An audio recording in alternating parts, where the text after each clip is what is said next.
Om Namo Bhagavate Ramakrishnaya. Lessons for Life from Swami Jagdatmananji's inspiring book Learn to Live, Volume 2, Chapter 1. Give up worries and anxieties. Self-knowledge or Atma-dhyana. The attainment of self-knowledge or Atma-dhyana has been the ideal of India.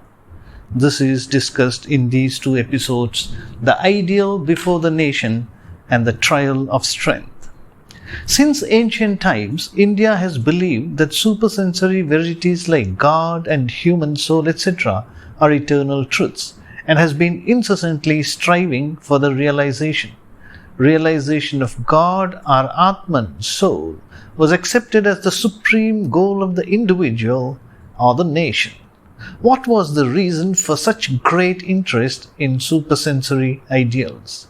The reason should be sought in the fact that great men endowed with divine virtues and true spiritual knowledge were born in this country from time to time.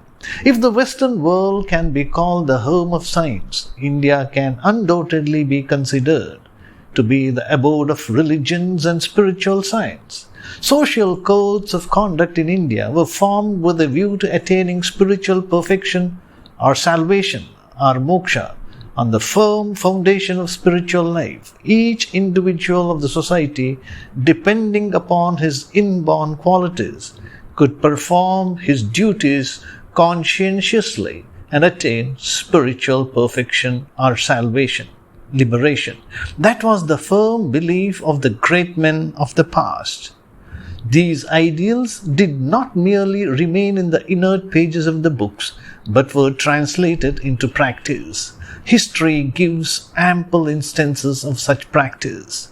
Trial of strength. A Western philosopher once said, "We have enough religions which instigate us to hate and quarrel with one another, not to induce us to love one another." In other words, we quarrel with one another regarding non-essentials of religion. Isn't it God who has instilled life into all beings?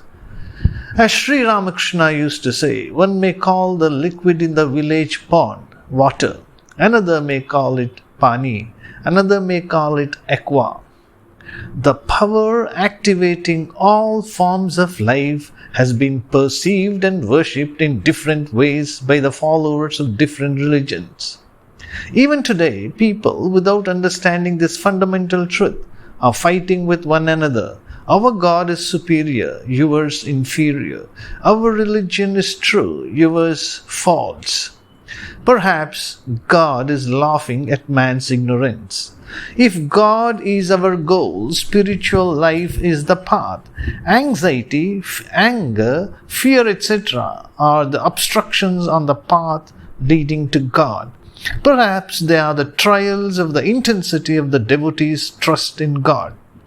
When a dog is rushing to attack us, we call the owner of the house and he comes, silences the dog and receives us. When mental aberrations oppress you, you get relief by calling on God and surrendering to Him.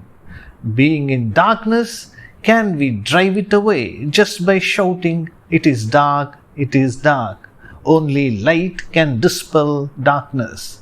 When you are overpowered by anxieties and fears, you cannot get relief by brooding over them. To escape from them, we need the light of wisdom. Our minds and hearts should be enlightened, should be illumined. Om Shanti Shanti Shanti. Hari Om Tat Sat. Shri Ramakrishna Arpanamastu.